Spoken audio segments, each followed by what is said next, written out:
Kami sebagai pengurus dari KKMI ini sangat bersyukur sekali karena dengan adanya pengimbasan ini meningkatkan pemahaman kepada guru-guru kita akan kurikulum merdeka.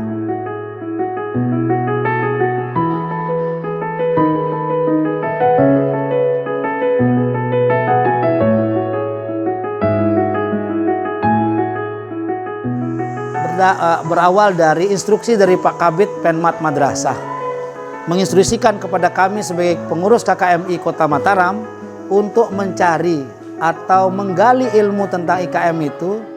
Alhamdulillah kita ketemu dengan inovasi. Alhamdulillah pula sambutan dari Bapak Kepala Kantor Kementerian Agama Kota Mataram pada waktu kita menghadap bersama-sama luar biasa.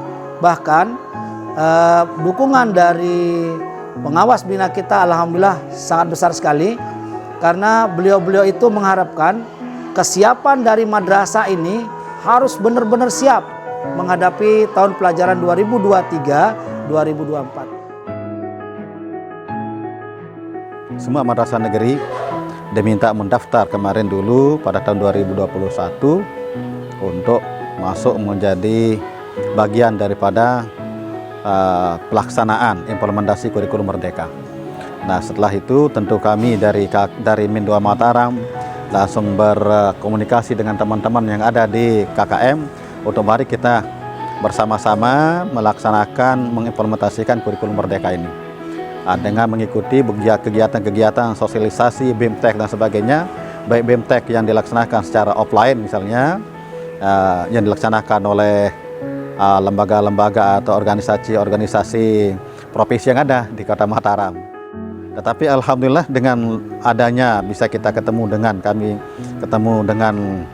tim dari inovasi yang sekarang kita laksanakan kegiatan pembekalan ini justru sangat lebih mengena hasilnya yang kepada guru-guru kita. Perbandingannya, ukurannya kata teman-teman yang ikut di BIMTEK ini atau pembekalan ini ya 1:10 kan. Kita ikuti Zoom meeting 10 kali atau online 10 kali, diklat online 10 kali dengan 1 kali kegiatan yang dilaksanakan inovasi melalui teman-teman fasilitator ini, justru itu lebih lebih bagus, lebih baik hasilnya.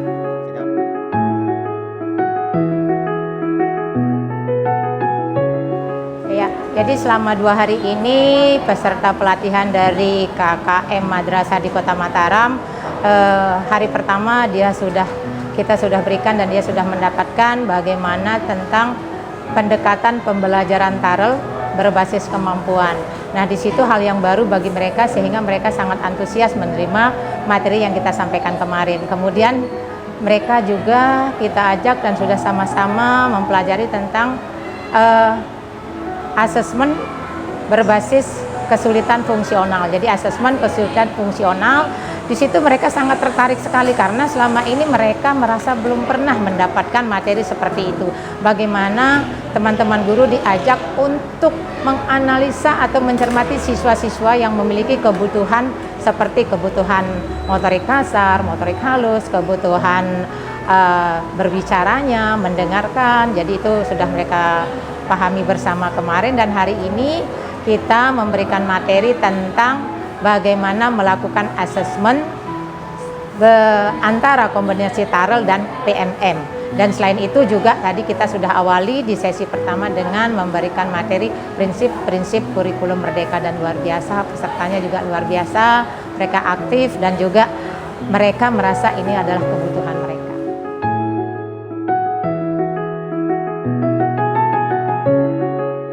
Sebelumnya saya sempat mendengar ini dari kepala sekolah, cuman saya tidak tahu IKM itu seperti apa. Dan dari sekolah, kemudian dari KKM Min 2, kita diminta dari kelas 1 sampai kelas 4 untuk mengikuti pelatihan IKM. Nah, dari sinilah saya tahu apa itu IKM. Di kelas saya itu ada 2 orang siswa yang memang belum lancar membaca. Tapi di sana kita harus dituntut untuk menerapkan juga kurikulum yang mereka tidak mengetahui seperti itu karena mereka belum bisa membaca. Ini kan tidak sesuai dengan level atau tidak sesuai dengan kebutuhan mereka sebagai seorang murid, seperti itu. Dan kita sebagai guru kelas 1 ini merasa berat karena di mana selama ini kita menggunakan kurikulum K13, di sana kita dituntut dengan materi, kemudian dituntut juga di kelas 1 juga harus bisa membaca. Nah, ini jadi 2 PR kita sebagai guru wali kelas 1 yang memang harus kita selesaikan. Dengan adanya IKM ini, membaca itu yang selama ini sepertinya kayaknya tanggung jawab guru kelas 1, jadinya seolah-olah jadi tanggung jawab guru kelas 1 sampai kelas 6 gitu. Iya, selama ini udah kita lakukan Pak, cuma yang kita lakukan pada waktu K13 kemarin untuk asesmen itu kebanyakan secara lisan. Maksudnya yang bentuk formatnya itu, yang format tertulisnya itu yang belum kita lakukan. Nah, yang asesmen sekarang ini kan bentuknya sudah jelas sekali di sana. Jadi anak itu dari kekurangan, kelebihannya udah tahu. Jadi kita akan lebih paham bahwa anak ini akan termasuk dia di fase A, B, kemudian masalah pembagian kelas yang diferensiasi pengelompokan itu. Jadi kita akan lebih terarah untuk menuju CP tadi yang sudah dijelaskan menurut saya.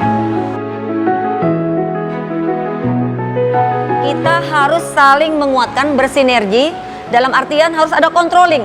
Kepala madrasah kami himbau untuk harus mengikuti juga kegiatan dari awal, dari hari pertama sampai hari ini, dengan harapan agar kepala madrasah sebagai supervisor, fungsinya sebagai manajer di dalam sebuah lembaga, harus mengikuti perkembangan guru. Oleh karena itu kami akan tetap bersinergi. Setelah kegiatan ini harus tetap didampingi guru-guru kita, dan kita akan minta tagihan kepada guru bagaimana mereka melakukan asesmen, kemudian memetakan siswa, kemudian melakukan hal apa saja yang bisa memberikan ke anak-anak ini peluang pembelajaran, yang memberikan mereka kesempatan, wadah, fasilitas yang memungkinkan mereka berkembang belajar sesuai dengan kemampuan dan kebutuhannya, seperti itu.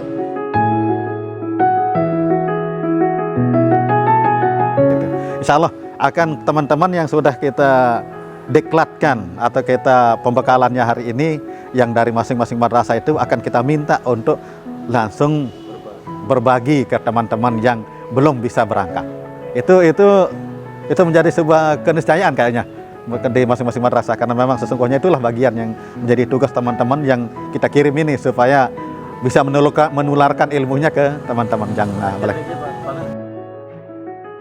Harapan kami ke depan, inovasi memberikan semacam kesempatan untuk kita memonitoring secara bersama-sama sehingga menemukan celah apa permasalahan di MI Madrasah Ibtidaiyah baik di negeri maupun di swasta yang sebanyak 26 madrasah ini. Misalnya ada kenapa tidak terlaksana, kenapa yang ini terlaksana dengan baik, kenapa ini belum terlaksana, atau kenapa ini terlaksana tapi separuh hati. Mungkin bisa kita adakan semacam evaluasi ke depan, sehingga dengan adanya evaluasi itu meningkatkan mutu dan kualitas dari madrasah Ibtidaiyah yang ada di Kota Mataram.